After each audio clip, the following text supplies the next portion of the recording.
Assalamualaikum. Waalaikumsalam warahmatullahi wabarakatuh. Saya sudah pesan sama Mbak Sulis ya. Dimulai aja, ini saya masih di jalan. Ustaz, ini mau sudah mau sampai rumah kok sudah. Saya menyimak ini, saya menyimak. Yang di rumah juga menyimak tadi. Moga silakan mulai aja, insya Allah nggak ada masalah. Kita ini pakar-pakar. Jadi ini pakar-pakar ini presenternya. Moga mulai aja. Yeah. Assalamualaikum warahmatullahi wabarakatuh. Langsung saja, yang terhormat Bapak Dr. Andes Abdul Arif Khalil SH, MAG, dan teman-teman Angkatan Syariah kelas A dan B yang berbahagia. Puji syukur, marilah kita panjatkan kepada Allah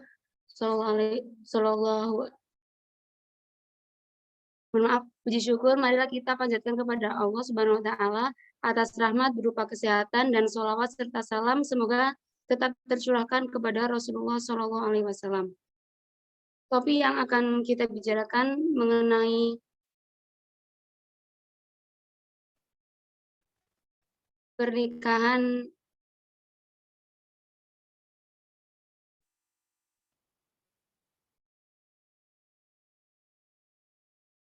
perkawinan antar agama.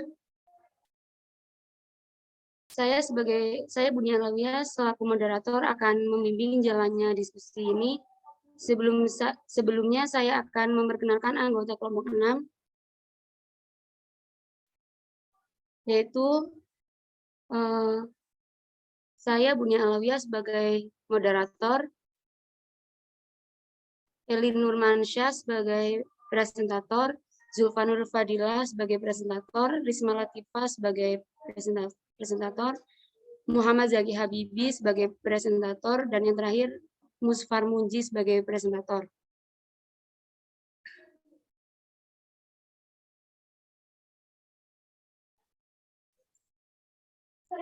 Rangkaian acara yang akan kita lewati diantaranya pembukaan, lalu penyajian materi, dilanjut dengan sesi tanya jawab, dan masukan dari dosen pembimbing, dan yang terakhir penutup. Acara yang pertama adalah pembukaan. Marilah kita mengucapkan basmalah bersama-sama. Bismillahirrahmanirrahim. Selanjutnya adalah penyajian materi.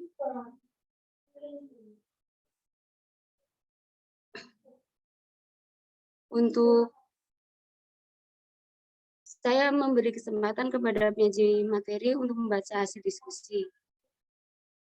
Penyaji materi yang pertama adalah Mas Eli Nurmansyah. Untuk Mas Eli, waktu dan layar saya persilahkan. Baik, terima kasih atas waktunya. Bismillahirrahmanirrahim.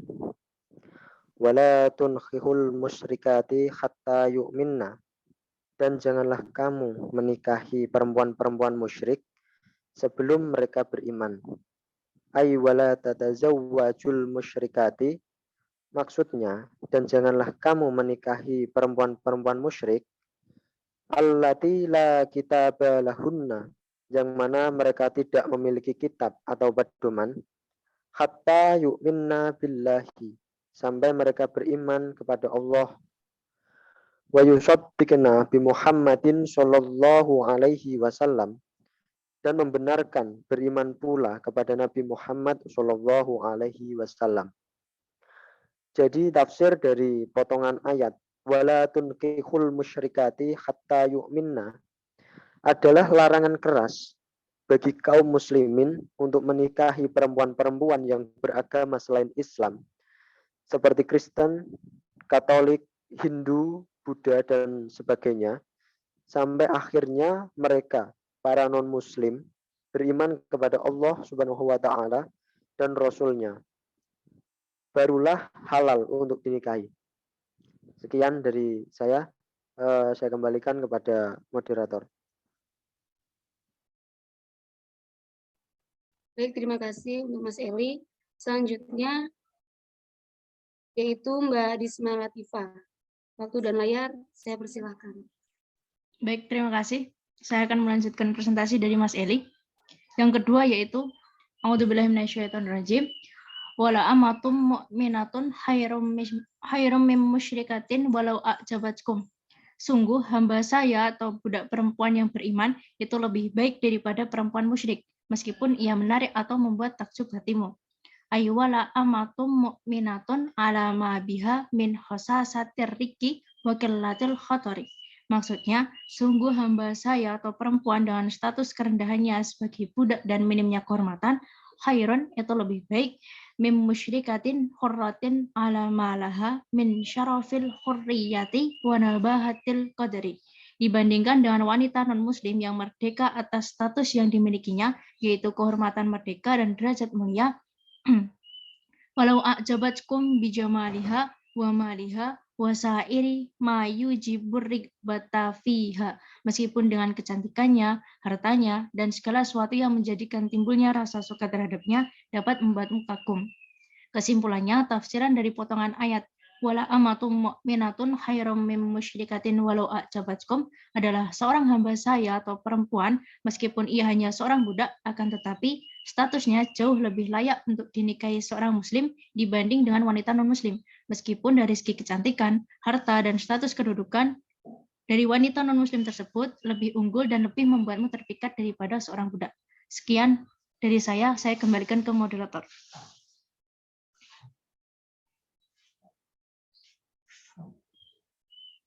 Baik, terima kasih Mbak Risma. Selanjutnya akan dilanjutkan oleh Mbak Zulfan Berfadilah. Waktu dan layar saya persilakan.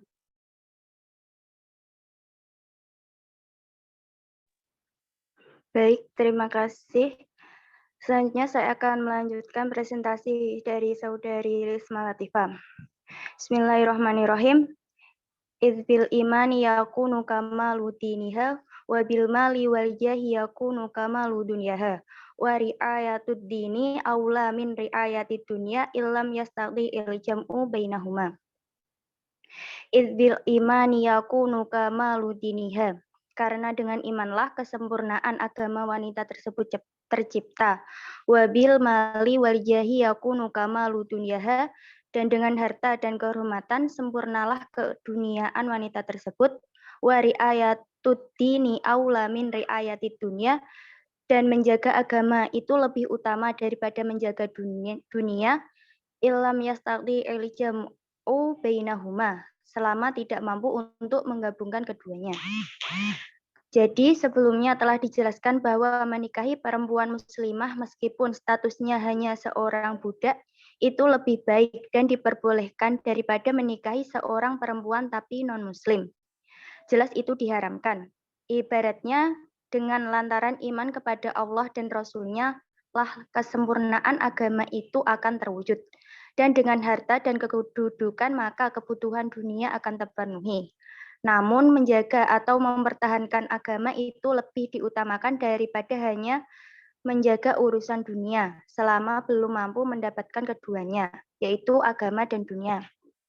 Sekian, terima kasih. Waktu dan layar saya kembalikan kepada moderator. Baik, terima kasih. Selanjutnya akan dilanjutkan oleh Mas Musfar Muji. Waktu dan layar saya persilahkan. Baik, terima kasih saudari moderator atas waktunya. Di sini saya akan melanjutkan presentasi mengenai materi pernikahan antar agama yang telah disampaikan dari teman-teman kita tadi. Selanjutnya, akhraja Ibnu Majahin an Ibni Umar radhiyallahu anhu anna an-nabiy sallallahu alaihi wasallam qala la tanqihun nisaa li husnihinna wa asa husnuhunna ay yurdiyahunna wa la tanqihuhunna ala amwalihinna wa asa amwaluhunna an tudghiyahunna wanqihuhunna ala ad-dini fala amatun sawda'u zatu dilin afdalu. Akhraja Ibnu Majahin an Ibni Umar radhiyallahu anhu, riwayat dari Ibnu Majah dari Abdullah bin Umar radhiyallahu anhu.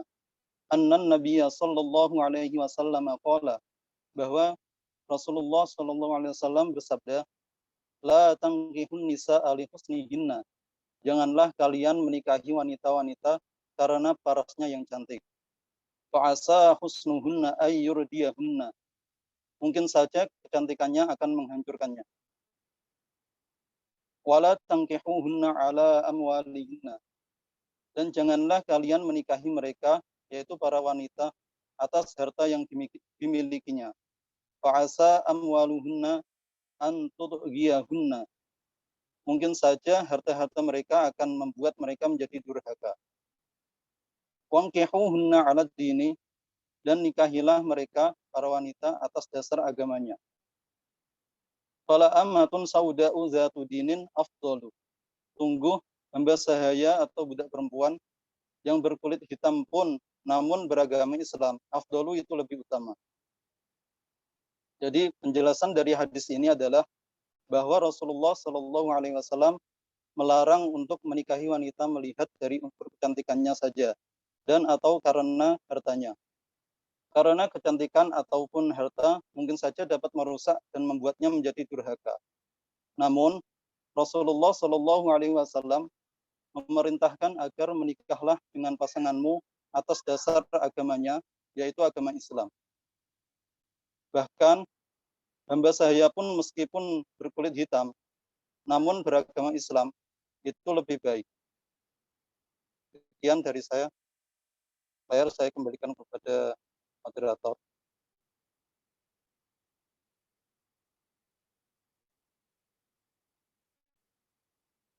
Baik, terima kasih. Selanjutnya akan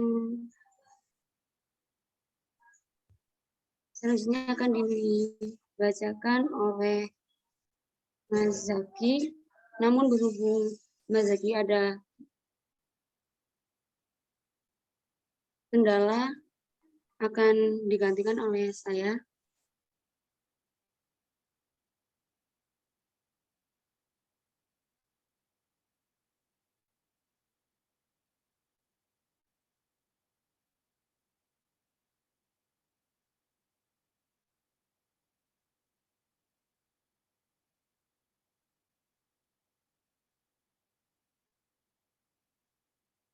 Baik, terima kasih untuk Mas Musfat. Selanjutnya akan dilanjutkan oleh Mas Zaki Habibi, namun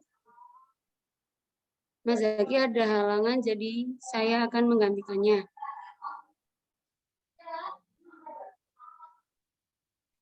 Bismillahirrahmanirrahim.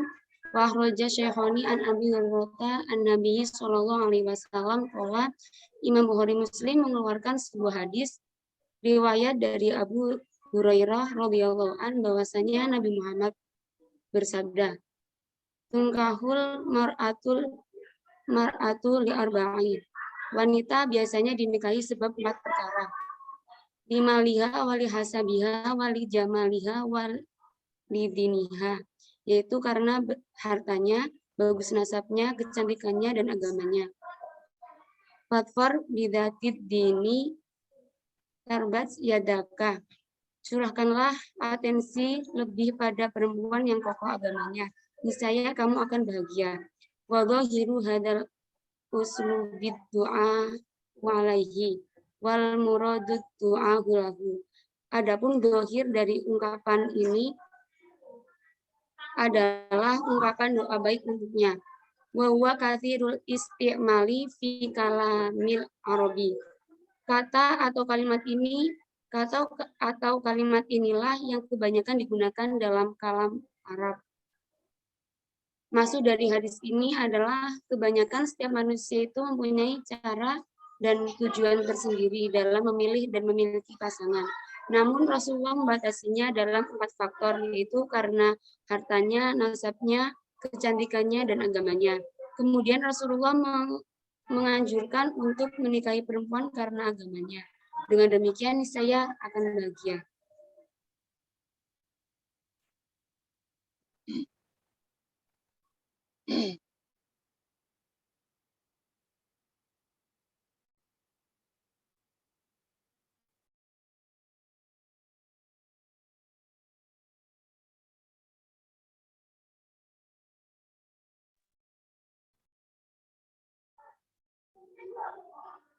Sekian presentasi sore hari ini. Selanjutnya adalah sesi tanya jawab. Untuk audiens yang mau bertanya, silahkan bisa lewat chat atau audio.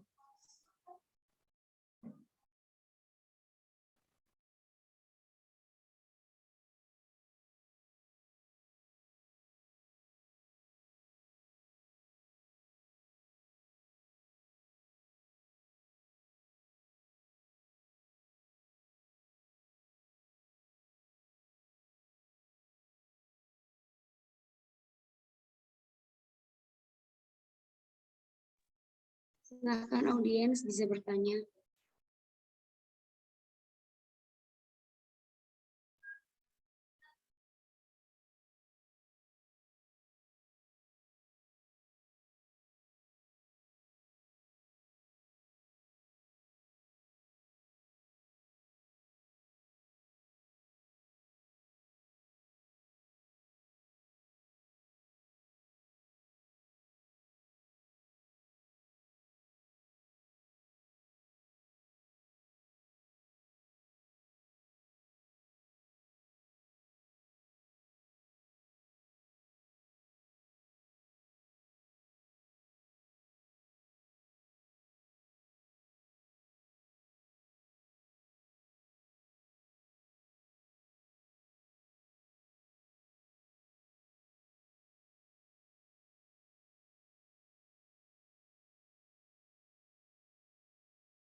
Ya, monggo dilanjut.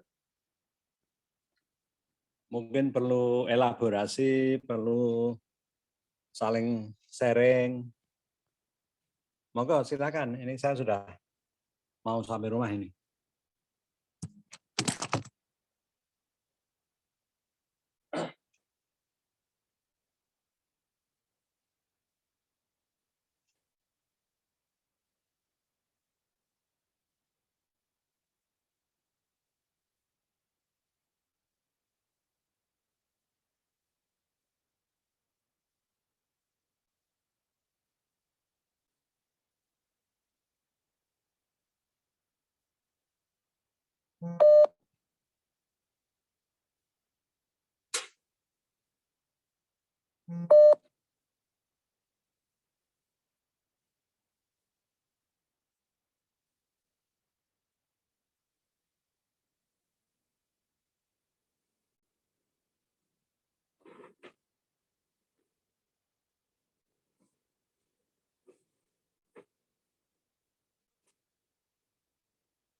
Ayo, monggo moderatornya.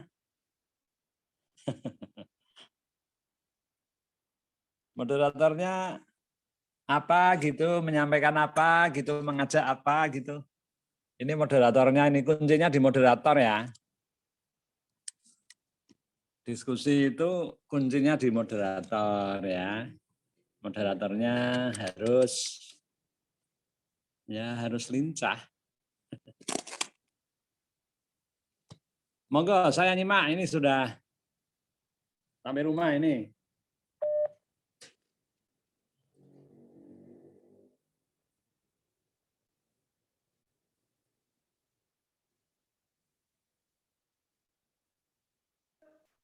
Baik Ustadz, berhubung tidak ada yang bertanya, mungkin dari Ustadz ada masukan Nanti di dulu, nanti dulu materi ini. saya baru masuk rumah. Moderatornya jangan buru-buru dong. Nanti sampai 5:30. Pokoknya kuncinya di moderator. Nggak boleh ditutup. Saya absen. Saya kan belum sempat ngabsen. Oke, Tafsir Ustadz. ada 63. Ini yang ikut 36. Nanti kalau kena penalti, enggak boleh ujian. Itu bukan tanggung jawab saya loh ya. Moga moderator, pokoknya moderator nunggu saya sampai saya siap. Saya sudah mendengarkan semua, monggo. Monggo diskusi, monggo.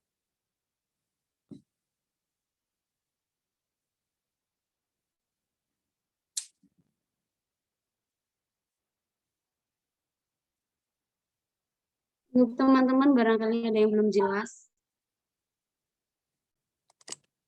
bisa dibicarakan bareng-bareng.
Mungkin sebelum dilanjut, ada satu pertanyaan untuk Komting ya. Ini pembagian materinya kalau sedikit-sedikit seperti ini nanti selesai enggak itu?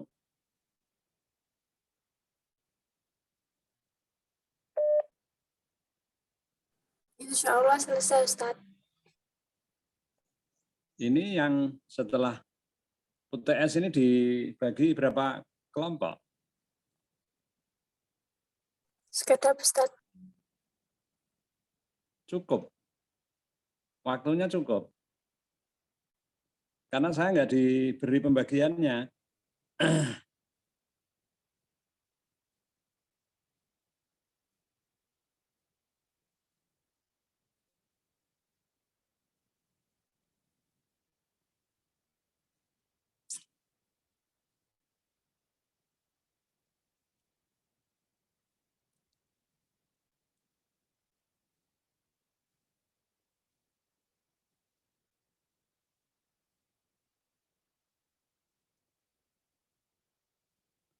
Ya, mungkin sambil menunggu penjelasan dari Komting, ada catatan saya yang pertama terkait materi yang dibahas pada sore hari ini. Ya, tadi sekilas saya perhatikan, saya nyimak, ya karena memang tadi sudah ada diskusi kecil ya dengan siapa tadi saya lupa.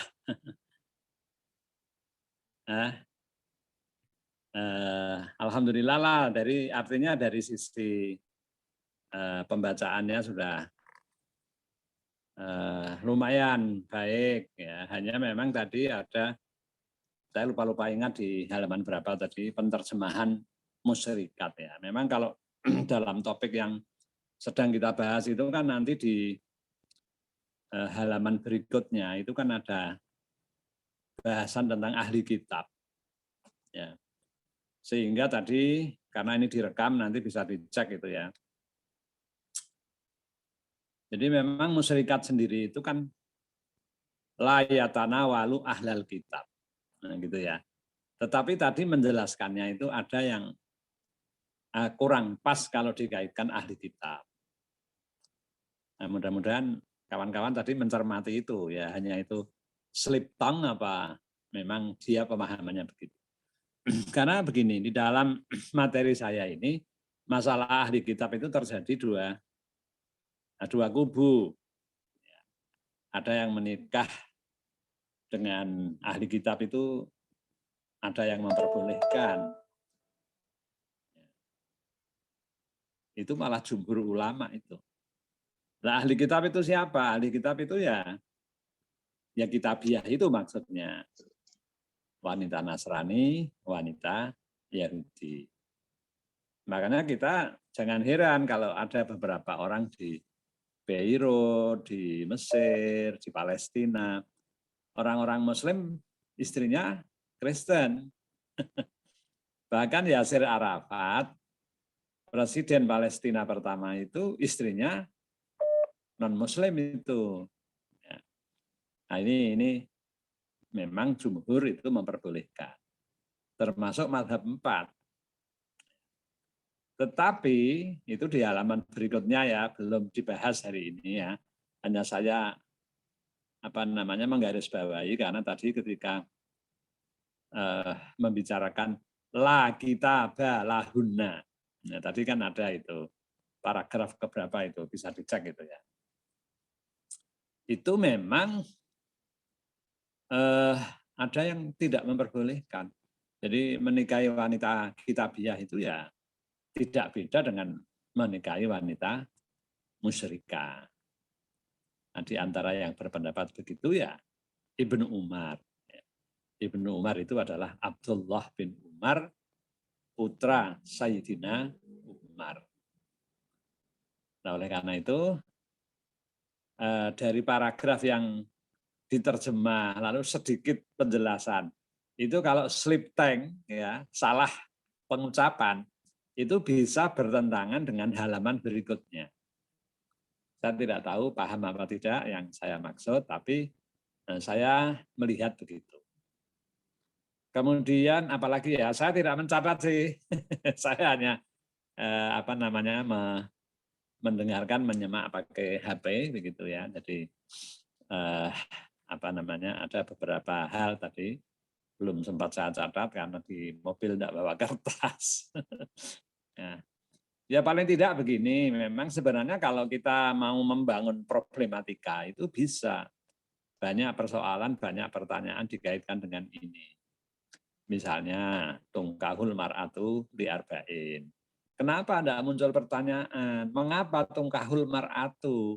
Kok koyo-koyo perempuan itu yang selalu menjadi objek? Ini mestinya ditanyakan. Ya. Ini membangun kekritisan, membangun keberanian, membangun kebersamaan dalam diskusi itu sebuah keniscayaan ya. Kita ini sekarang ini kuliah dengan online ini justru tantangan bagi kawan-kawan di syariah.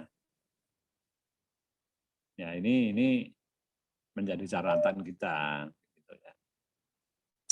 Jadi saya minta jangan kuper lah. Mahasiswa kok tanya kok nggak berani, padahal ya orang ana sing jiwit, orang ana sing apa. Jadi itu pertanyaan saya, mengapa itu tungkahul mar'atu? Ya, silakan nanti dijawab, Bunia ya. Jadi dijawab. Kok tidak tungkahul rajulu? Kenapa kan tungkahul mar'atu? Lalu gimana laki-laki? Jangan maulah wanita diposisikan sebagai objek terus. Nah, karena itu, ya walaupun khitabnya hadis itu kan kepada laki-laki. Oh ya, tadi ada bacaan Ibnu Majah, ya dibaca Ibnu Majahin itu. Ya kalau di dunia saya itu enggak mutorid itu. Ya. Tidak berlaku. Ya Ibnu Majah gitu aja. Ya enggak tahu kalau kiai kamu ngajari itu membacanya Ibnu Majahin. kalau saya itu ya Ibnu Majah. Tadi sudah saya jelaskan loh yang diskusi dengan saya. Tadi kan jam berapa tadi ya ngomong-ngomong dengan saya lewat WA. Jadi Pak Arief itu walaupun pergi ya tetap ingatlah ada kuliah gitu. Karena tadi ditelepon MH juga diminta Sabtu besok kuliah. Padahal ada nganten. Nah, ini Sabtu ini nganten terus ini. Ini di Jepara yang nganten. Jadi saya kira itu saya kembalikan ke moderator. Nah, monggolah dikembangkan. Baru berapa menit kok. Kok ogah-ogahan kenapa sih? Dan yang ikut kenapa ya? Nggak banyak ya? Nggak berminat ngaji tafsir ya? Loh ini kalau streng-strengan, absennya kurang, ya ini tolong diingatkan di grup. Kalau kurang dari 75% kan nggak boleh ujian. Apa enggak ngerti? Paling mau lewat Zoom paling lo jangan begitu, cari ilmu itu cari keridhonya kok. Nah, dunia pesantren kan ya, bagaimana kalau kamu enggak kuliah dosennya enggak ridho, kamu dianggap menyepelekan. Bahkan tidak hanya menyepelekan, sombong. Nah, kan bahaya kalau dosennya mahasiswa yang enggak ikut kuliah sombong. Kan kasihan kamu. Nah ini makanya saya tanamkan di Fakultas Agama itu hubungan-hubungan seperti itu penting. Ya. Ini saya lihat 37 itu artinya 36 dari 63. Jadi banyak sekali yang tidak ikut. Kalau ada hal yang sebelumnya didiskusikan itu akan lebih baik. Ya, monggo selagi kita sepakat ya mencari waktu, mungkin kepengen sharing dulu dengan dosennya, ya monggo. Jadi saya kira itu karena yang dibahas itu tadi tafsir ya, gitu kan tafsir ya. Kemudian ada penjelasan-penjelasan yang sangat singkat ya, sangat singkat. Satu sajalah Saya tadi kan tanya itu. Tungkahul mar'atu gitu loh yang ditonjolkan di situ. Tidak tungkahul rojul, lalu gimana itu? Oke, sementara itu dulu. Saya ingin mendengar penjelasan dari para pakar hari ini. Monggo.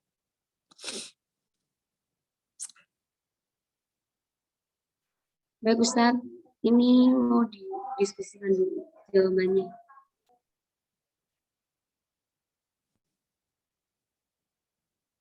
Sing tegas ngono lho, Bun. Jangan ragu-ragu, salah nggak apa-apa. Ya Ustadz.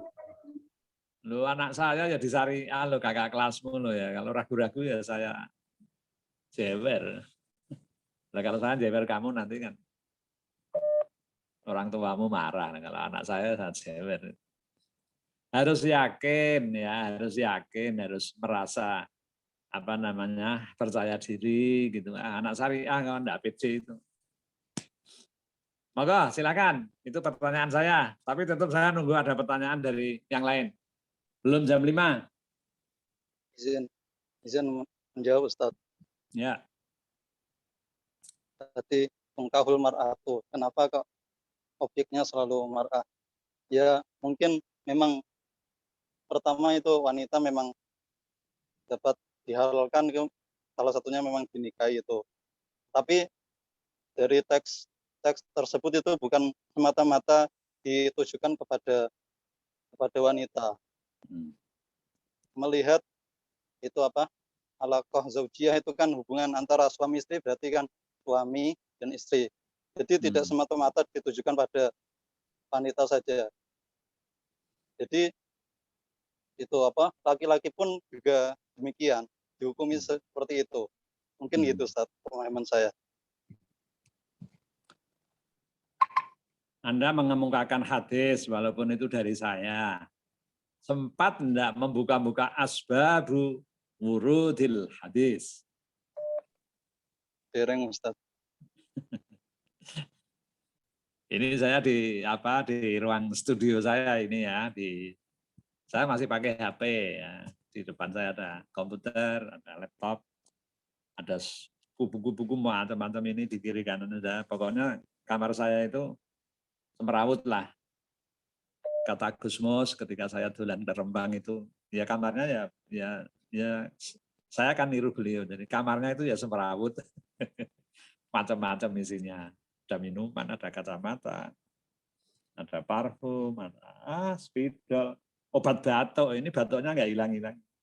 Loh ini Pak Arif kok malah lindur tekan dinding. Ada apa ini? Roti, ada jambu, ada pisau. Tapi tidak lupa, pasti ada buku. Buku ini numpuk ya, 1, 2, ini berapa tumpukan itu yang sebelah kiri.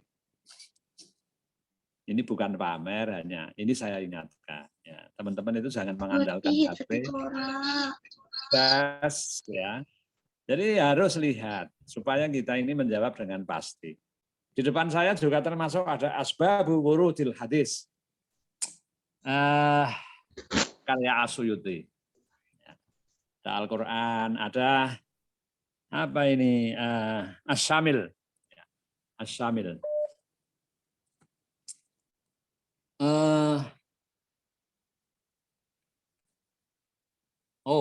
Asy-Syama'il Al-Muhammadiyah. Itu buku apa namanya, membicarakan Rasulullah. Fisiknya bagaimana, kesehariannya bagaimana. Wah, ya mahasiswa harus begitu. Ya. Saya dulu mahasiswa itu disangoni wong tua itu gak puas saya, bekerja saya. Uangnya saya pakai apa? 1 beli buku, yang kedua nonton bioskop. Kembali ke pertanyaan saya, ini pikiranmu tekan dinding gitu ya. Asbabul wurudil hadis itu penting. Sama dengan ketika ada ayat kita melihat asbabun nuzul. Al-Baqarah 221. Ada asbabun nuzulnya. Siapa? Masih ingat nggak? Ada cerita tentang Mursid bin Abi Mursid. Ada yang membaca Marsad bin Abi Marsad. Dia punya hubungan dengan wanita. Namanya siapa? Bunia? Loh, lagi diwingi loh.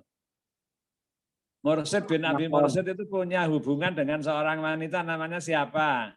Wus. Siapa dia? Anakon. Anakon. Ya tak? Tetapi Wata'aqoba As-Suyuti mengikuti cerita ini, As-Suyuti mengatakan, oh bukan itu asbabun nuzulnya, tetapi asbabun nuzulnya berkaitan dengan Abdullah bin Bunia. Abdullah bin, aduh, ini cawe kok lalinan ini piye, soalnya di bojo, lali bojone bahaya iki. Abdullah bin Rawaha, ya kan?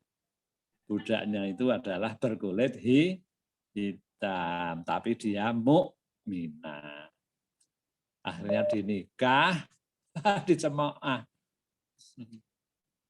Jadi fa'abah nasun minal muslimin. Sampai hafal ya. Ini ngajar sudah 40 tahun.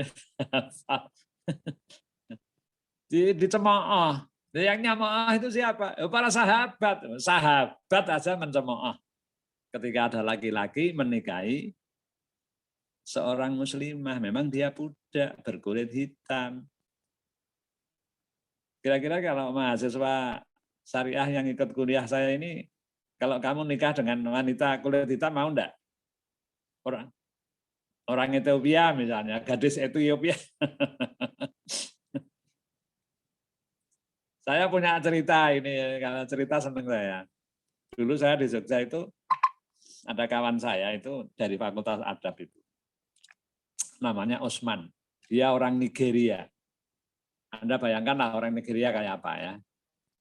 Tinggi, besar, rambutnya keriting, hitam. Kalau tertawa itu giginya putih. Mau kamu, Resma? Tak jodohkan sama orang Nigeria. Loh itu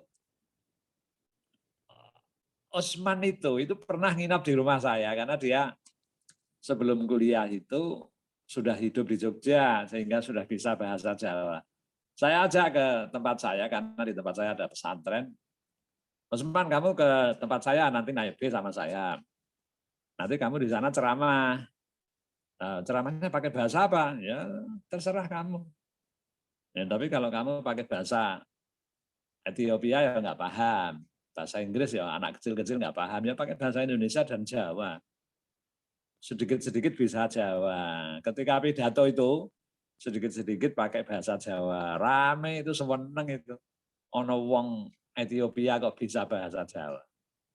Apa yang mau saya ceritakan? Ternyata Allah membangun cinta di hati dua sejoli. Tadi yang saya ceritakan tadi. Dia nikah dengan anak Kebumen mahasiswa tarbiyah. Putri putih ayu. Tak kandani gue. Loh, karena ikatan Islam. Jadi enggak apa-apa walaupun kulitnya hitam. Ya, Mbak Bun ya. Jadi itulah cerita. Saya tidak tahu Osman itu sudah nggak pernah ketemu, sudah anaknya berapa, anaknya itu putih apa hitamnya juga nggak ngerti. Karena setelah sama-sama lulus itu nggak pernah ketemu. Dia menikah dengan gadis Kebumen kalau nggak salah itu.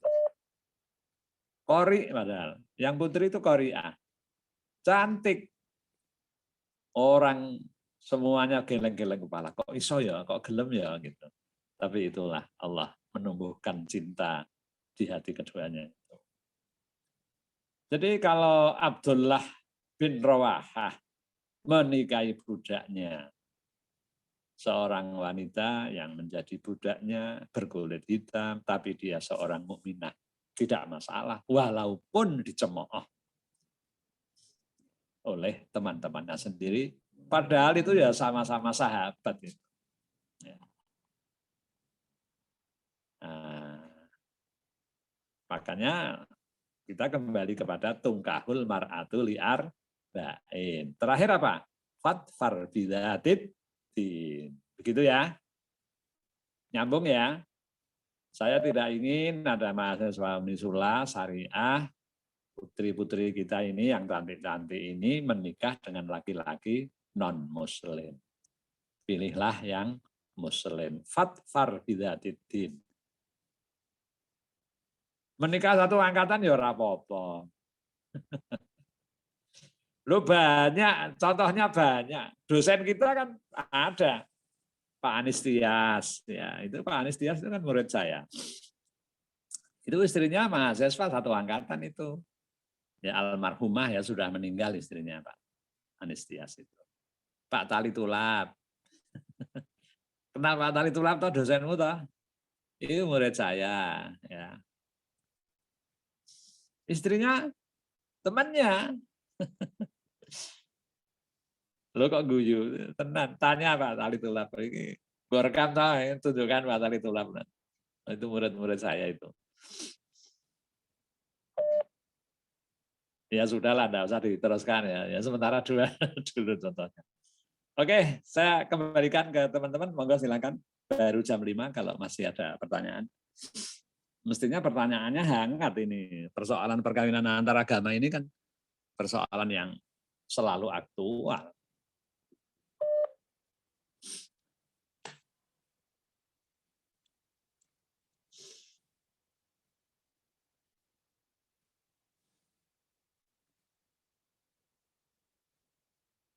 Saya tuh kepengennya mendengarkan loh, mestinya karena saya lelah ya. Tapi karena kewajiban ini ya saya. Nanti kalau saya membuat jadwal malam lagi tambah lelah saya karena saya lihat dari istirahat. Begini, kalau kita kembali ke undang-undang di negara kita kan memang perkawinan antar agama itu sudah tidak ada ya. Undang-Undang nomor 1 tahun 74, Inpres 1 91 kompilasi hukum Islam itu sudah tidak mengakomodasi perkawinan antar agama. Kalaulah ada, itu kadang perkawinannya itu di luar negeri. Nah, kelemahan undang-undang kita itu eksekusinya.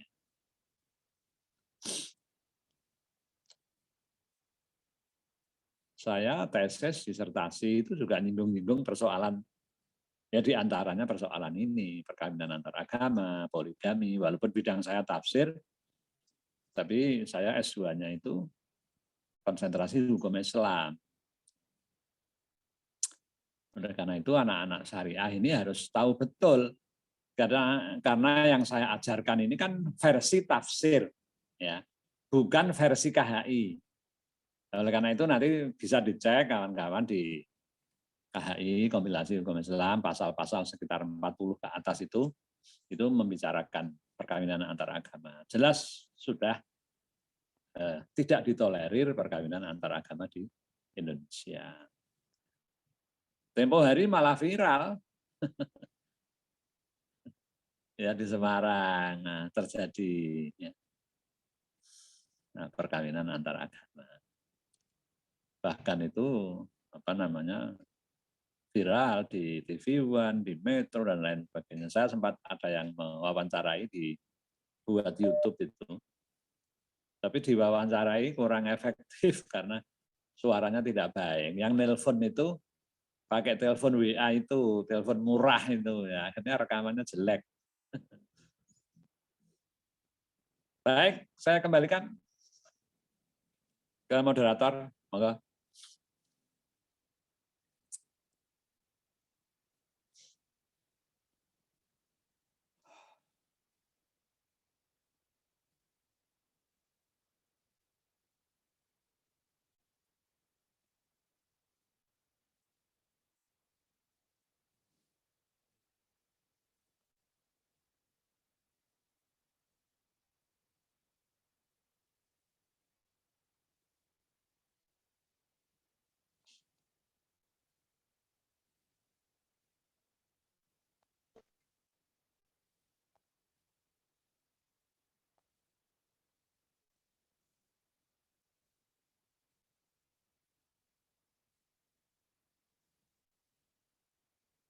Gimana? Sudah? Tidak ada yang tanya? Ya, monggo. Kalau mau ditutup, silakan moderator. Anda diberi kesempatan, tidak mau ya, monggo. Monggo, Mbak moderator, ditutup aja. Baik, Ustadz.